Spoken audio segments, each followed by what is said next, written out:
Olá! Hoje a gente mergulha de cabeça na segunda metade do livro de Ezequiel. É uma jornada impressionante que nos leva das cinzas do julgamento para uma visão de esperança e restauração realmente profunda.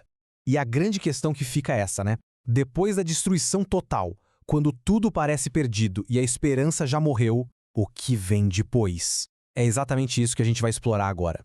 Olha, para entender o que vem pela frente, o contexto é tudo. Nos primeiros 24 capítulos, Ezequiel só avisou sobre a destruição de Jerusalém. Agora, com a cidade em ruínas, a profecia dele muda completamente de tom. A chave vira. O foco, que antes era o julgamento sobre Israel, agora se expande para as nações vizinhas e, finalmente, para a promessa de um recomeço espetacular. Então, vamos ver de perto como é que essa transição acontece. Começa com o cumprimento do julgamento, mas já com uma sementinha de promessa plantada bem no meio da desolação. O livro de Ezequiel é quase como se fosse dividido em dois. Tem a primeira parte, que é bem sombria, lidando com a profecia da queda que de fato aconteceu. Mas aí, a partir do capítulo 33, a história dá uma virada de 180 graus e passa a descrever uma restauração futura que ia muito além de qualquer coisa que eles pudessem imaginar. E para a gente entender bem esse julgamento divino sobre as nações, Ezequiel nos dá um exemplo perfeito: a cidade-estado de Tiro, uma cidade podre de rica, orgulhosa e que celebrou a queda de Jerusalém. Agora, o cumprimento dessa profecia é simplesmente fascinante. É que aconteceu em duas etapas. Primeiro, Nabucodonosor vem e destrói a cidade que ficava no continente, cumprindo uma parte da profecia. Mas a fortaleza, que ficava numa ilha, sobreviveu. 250 anos depois, quem aparece? Alexandre o Grande. E de um jeito genial e assustador, ele usa os próprios escombros da cidade antiga para construir uma ponte sobre o mar e conquistar a ilha, cumprida a profecia nos mínimos detalhes. E o nível de detalhe da profecia é de arrepiar. Dizia que ali viraria um lugar para pescadores secarem suas redes. E adivinha? Até hoje, o local exato da antiga e poderosa Tiro é isso mesmo, uma rocha nua usada por pescadores locais. A cidade nunca mais foi reconstruída ali. Mas não para por aí. A profecia mergulha ainda mais fundo. Ezequiel faz uma distinção muito interessante. Ele fala do príncipe de Tiro, o governante humano todo arrogante. Mas depois, ele se vira e fala com o rei de Tiro, uma entidade espiritual que ele descreve como um querubim ungido que foi expulso do céu. Isso mostra que por trás da arrogância humana existia uma força espiritual maligna impulsionando a cidade. Bom, saindo do julgamento das nações, Ezequiel nos leva agora para um dos momentos mais marcantes e visualmente poderosos de toda a profecia, uma visão de ressurreição que parece impossível. Tenta imaginar isso aqui.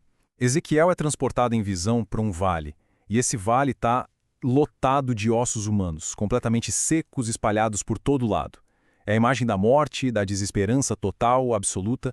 E aí Deus faz a pergunta: será que esses ossos podem viver de novo? E na frente dos olhos de Ezequiel, o milagre começa a acontecer. Primeiro, um barulho, os ossos se encaixando. Depois, nervos e carne cobrindo tudo. E então, o sopro de vida, o Espírito de Deus, entra neles. E aquele cemitério a céu aberto se transforma num exército gigantesco, vivo, de pé. Ok, mas qual é o significado disso tudo? O ponto principal é que aqueles ossos não eram só ossos. Eles eram um símbolo poderoso da nação de Israel, que estava morta espiritualmente e espalhada fisicamente no exílio. A visão era uma promessa espetacular de que Deus pode e vai trazer seu povo de volta à vida, tanto nacionalmente quanto espiritualmente. A profecia continua, e agora ela aponta para um conflito final, uma batalha de proporções épicas que aconteceria antes da paz definitiva. Ezequiel descreve uma invasão gigantesca contra Israel, lá no que ele chama de últimos dias. Essa invasão seria liderada por uma figura chamada Gog, da terra de Magog. Esse mapa nos ajuda a ter uma ideia das regiões, e muitos estudiosos identificam Magog com áreas da Rússia atual, que lideraria um grupo de nações do norte contra Israel. Agora, aqui tem um ponto que confunde muita gente. É que o livro de Apocalipse também fala de uma batalha de Gog e Magog. Mas olha só, são dois eventos completamente diferentes. A batalha de Ezequiel acontece no início de um período de tribulação. A de Apocalipse, só no final do milênio. Quem começa a briga, quem participa, os motivos, tudo é diferente. Mas então, por que essa batalha precisa acontecer? A própria profecia dá a resposta. A ideia é que Deus vai intervir de um jeito tão espetacular para destruir esses invasores que o mundo inteiro, e principalmente o próprio povo de Israel, vai reconhecer o poder dele e se voltar para ele.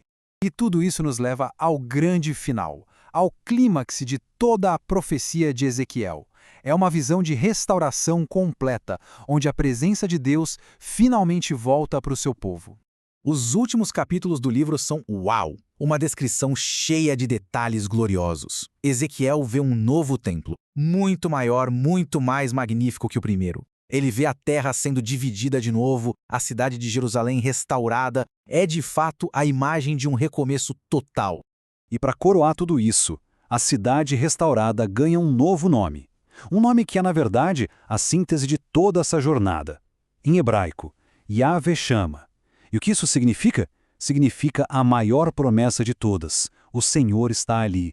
Pensa só na jornada, da glória de Deus se retirando do templo, passando por todo o julgamento, o exílio, o desespero. A história de Ezequiel termina com essa certeza absoluta. A promessa final não é só uma cidade nova ou um templo novo. É a presença restaurada de Deus com o seu povo. E essa é a esperança que ressoa através dos séculos.